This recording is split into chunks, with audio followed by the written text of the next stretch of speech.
Et salut à tous. Et aujourd'hui on se retrouve pour la ronde 4 du championnat de France U20 à Agen. Alors dans cette ronde, je vais jouer une ouverture que vous pourrez reproduire contre les Siciliennes si vous n'avez pas encore trop de répertoire ou si votre répertoire est pas assez efficace contre les Siciliennes.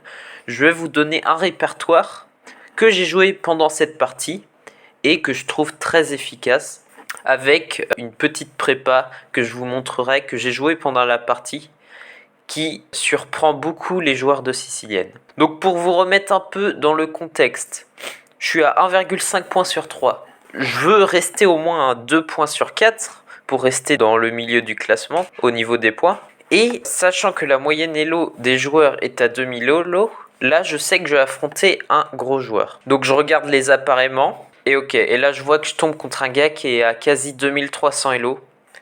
Je suis un peu dégoûté, mais bon, j'ai les blancs. On va essayer de tenir la nulle au moins. Du coup j'envoie E4. Je prends le centre. Il envoie C5 la sicilienne. Et je vais vous montrer la prépa que j'utilise contre cette sicilienne. Je joue cavalier C3 la sicilienne fermée. Donc l'idée c'est de jouer avec D3 au lieu de D4. Et on va envoyer du F4, souvent F5 ou E5 et attaquer l'aile roi. Il joue cavalier C6, se développe contrôle E4. Et là je joue F4, l'attaque grand prix. Donc on met les deux pions qui contrôlent bien le centre côte à côte E4 et F4. Et un jour on pourra peut-être envoyer une attaque sur le roi avec F5 ou E5. Il me joue G6, la théorie encore. Il veut développer ce fou en G7 pour bien contrôler le centre. Je joue cavalier F3. Je contrôle un peu plus le centre et je me développe. Fou G7. Fou C4. Alors là, il y a plusieurs coups. Fou B5 est le coup principal, avec l'idée d'échanger ce fou contre ce cavalier, d'obtenir un avantage sur case noire et de jouer avec D3. On joue avec D3 parce qu'on n'a plus de fou de case blanche. Du coup, notre structure va être complémentaire par rapport à notre jeu de couleurs. On aura les pions sur case blanche et on voudra jouer sur case noire. L'idée, c'est d'échanger et aussi de doubler les pions du coup. Mais moi, je joue fou C4. Alors, c'est considéré moins bon parce que tout simplement, les noirs font E6. Mais justement, j'ai une petite prépa sur E6. Du coup, il me joue E6. C'est la théorie encore. Et là, je joue ma prépa F5. Ok. Alors, pourquoi cette prépa est intéressante? De 1, si les blancs prennent comme ça, on va dire, on a un fou qui est très actif ici. On va roquer, on va avoir une tour sur la colonne F qui vise déjà les faiblesses ennemies. Il y a plein de potentiel dans la position. Par exemple, D6, on peut envoyer un cavalier en G5. Je sais pas, on va envoyer la dame en H5, c'est très fort. Du coup, ils peuvent pas reprendre deux fois comme ça. L'autre idée de l'ouverture, c'est que le coup à trouver pour les noirs est difficile. Même si l'ordi dit que ça c'est petit avantage noir, c'est très dur à jouer. Parce que dès qu'ils vont prendre ce pion, ils vont ouvrir les lignes sur leur roi, les noirs. S'ils font petit roc et qu'ils prennent de G, ça va ouvrir la colonne G pour qu'on puisse attaquer. S'ils prennent de E, ça va ouvrir notre fou qui tape sur F7. Et en plus de ça, le coup à trouver, c'est G prend. Donc, c'est difficile, parce que G prend, on n'a pas trop envie de faire. Vu qu'on va faire petit roc, on n'a pas envie d'ouvrir la colonne G. On pourrait se dire que E prend c'est plus logique, mais c'est moins fort. En fait, l'idée de G prend, c'est de garder toujours le contrôle de la poussée D5. Si je reprends, il a D5. Alors que sur E prend, je peux reprendre, il n'a pas D5 parce que c'est juste le pion est en prise. Ok, donc F5, c'est ça l'idée, d'ouvrir les lignes. Et en plus, le coup à trouver est dur pour les noirs. Mais bon, il est 2300. Il me le trouve. J'ai été assez surpris qu'il me le trouve parce qu'en fait, j'ai vu qu'il connaissait pas la théorie. On a joué un peu tout tempo les coups de l'ouverture. Et quand j'ai joué F5, il a réfléchi au moins 20 à 30 minutes. Ou plutôt 20 minutes. Du coup, j'ai été impressionné qu'il trouve G prend. Du coup, je joue D3, c'est pour garder ce pion E4 en vie. S'il prend, on va reprendre du pion. et garder un contrôle du centre. Alors on veut garder ce pion en vie pour contrôler la poussée D5, tout simplement. Imaginons je prenne ici, là il a D5 direct et il est mieux. L'idée de l'ouverture c'est plutôt de sacrifier un pion pour avoir un bon contrôle du centre et ouvrir des lignes pour l'attaquer. Je joue à 6. Et là c'est mon premier dilemme. J'essaye de regarder s'il menace B5. Je me dis ok, si je fais un petit coup comme roc, qu'est-ce qui se passe? Je me suis dit, il peut faire pion prend E4. Je peux pas reprendre du cavalier, sinon il y a D5 fourchette. Du coup, je dois prendre du pion. Il joue B5. Je peux pas aller en B3, sinon il y a C4 enferme le fou. En D3, je vais peut-être me prendre du C4 aussi. Du coup, il faut que j'aille en E2. Et là, il joue D5. Non, il joue pas D5 maintenant. Il joue cavalier E7 et au prochain coup D5, je peux pas l'empêcher. Et les noirs ont le centre, ils sont beaucoup mieux ici. Du coup, je me suis dit, ok, B5 c'est une idée, faut que je l'empêche. Et du coup, j'ai joué à 4, qui est une imprécision. On verra l'analyse pourquoi, mais en fait, il menaçait pas B5 grâce à des idées tactiques que j'ai pas vues pendant la partie. On verra ça à l'analyse. Cavalier F6, il se développe, il veut jouer D5. Là, il peut jouer D5, prise. Et il y a 2 défendeurs pour 2 attaquants. Le puits en est plus en prise. Du coup, je joue fou G5. Empêche l'idée D5 parce que le cavalier est cloué. Il me joue A6. Fou H4, on garde le clouage. Et là, dame B6. Décloue le cavalier et menace dame prend B2. Et là, c'est mon deuxième dilemme. J'ai essayé de voir s'il menaçait dame prend B2. J'ai vu une idée intéressante. Je me suis dit, ok, dame D2. Et s'il fait dame prend B2, j'ai petit roc. Je menace tour FB1, enferme la dame. Il doit se barrer avec sa dame. Imaginons en B6 pour retourner en C7. Là, je me suis dit tour ici. Dame C7 et j'ai toutes mes pièces de développer. Il y a un truc, je pense. Il n'a pas encore roqué, son fou n'est pas développé.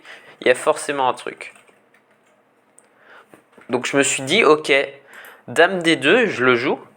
Il menace pas dame prend B2. Et là, il me joue un coup que j'avais complètement oublié dans mon calcul. Il me joue cavalier prend E4. Cavalier prend E4, l'idée c'est de réveiller ce fou. Et si je prends du pion, il a dame prend B2, menace le cavalier et la tour et je vais perdre une pièce. Du coup, je peux pas reprendre du pion, j'ai repris du cavalier, il a repris, j'ai repris. Et là, dame prend B2. Ok, et là, pendant la partie, j'étais un peu dégoûté. Je pensais que j'étais totalement perdant ici. Mais à l'arrivée à l'analyse, je peux encore tenir. J'ai un peu abandonné trop tôt, quoi. J'ai joué des coups un peu comme ça.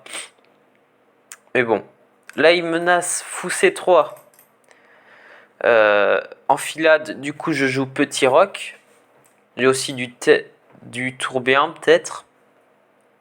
La dame n'a plus de cases sur cette diagonale, ni sur cette colonne. Donc, je menace de l'enfermer. Il fait cavalier E5.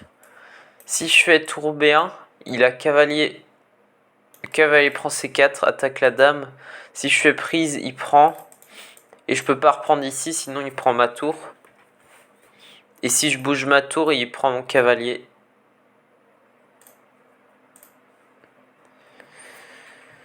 Ok. Du coup, je joue dame F2. Et là, c'est ma dernière erreur.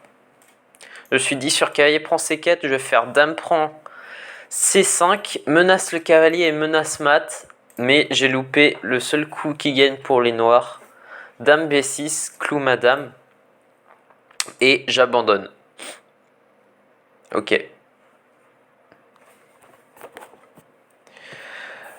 Partie assez dure. J'ai pas été assez affûté au niveau tactique. Et surtout la menace de A6 B5. Il y avait des idées tactiques que j'aurais pu voir pour essayer de la parer, la menace, mais que j'ai pas vu. Je m'en veux un peu. Faut que je travaille vraiment sur le calcul parce que pendant les parties ça m'handicape vraiment. J'ai pas le temps de réfléchir à la stratégie. Je calcule des variantes mais pas complètement.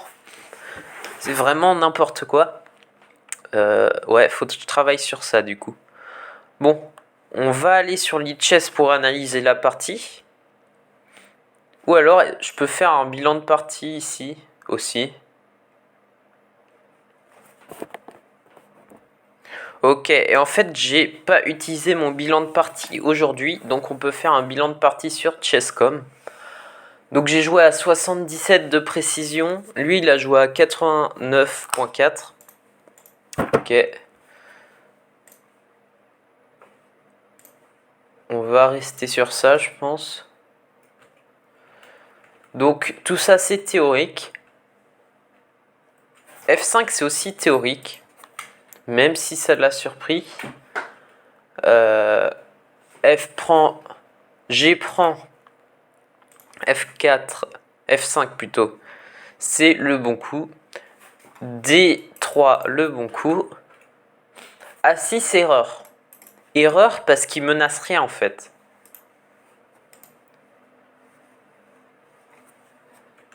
Et là c'est A4 un coup manqué. J'aurais dû jouer plutôt un coup comme... j'aurais dû jouer A4 et quand même le troisième coup. Mais Petit Roc était meilleur. Grâce à l'idée sur B5, Fou B3, s'il prend ici, j'ai cavalier G5 en fait. Et ça, je l'ai pas vu. Les idées avec cavalier G5, j'ai pas vu. S'il essaye de défendre comme ça, je ramène madame à l'attaque. Ou peut-être cavalier là. D4. D4 prise. Ok. C'est assez compliqué, mais j'ai pas trop vu ces idées. Et du coup, sur prise, il y a quoi? Et voilà, ça, je l'ai pas vu aussi. Il y a bien cavalier prend 4, ça marche. Parce que sur D5, cavalier G5. Faut vraiment que je travaille la tactique. J'aurais dû voir ça, au moins. Dame H5. Et sur cavalier F6, on prend ici. Ok, ça continue, c'est assez compliqué. Mais en fait, il menaçait pas B5 du coup. Coup A4, coup manqué. Fou G5, c'est ok. Et là aussi. En fait, là, j'ai pas vu le cavalier prend 4. J'aurais dû jouer dame C1. Comme ça, sur cavalier prend 4, je peux prendre du pion. Et il a plus de dame prend B2.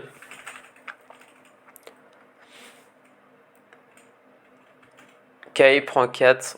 Coup brillant. Bien joué à mon adversaire. Ouais, et là, j'aurais dû prendre. C'est ma dernière erreur. J'aurais dû prendre, mais je voulais pas trop échanger de pièces. Vu que j'ai déjà 2 pions de retard. Mais bon, la position est un peu bizarre. Parce que son roi n'a pas encore roqué, du coup, l'ordi dit que c'est assez égal. Son roi est trop faible. J'ai peut-être abandonné trop vite dans cette partie, du coup. Dame F2 et Dame B6, du coup, que j'ai loupé. Bon, j'espère que cette vidéo vous aura plu. N'hésitez pas à liker et à commenter ce que je pourrais améliorer dans mes vidéos. C'est d'une grande aide pour moi. Et on se retrouve à la prochaine ronde avec mon score qui est à 1,5 points sur 4. Donc on va essayer de remonter à 2,5 sur 5 pour rester au moins dans le milieu des points. Et sur ce, à plus.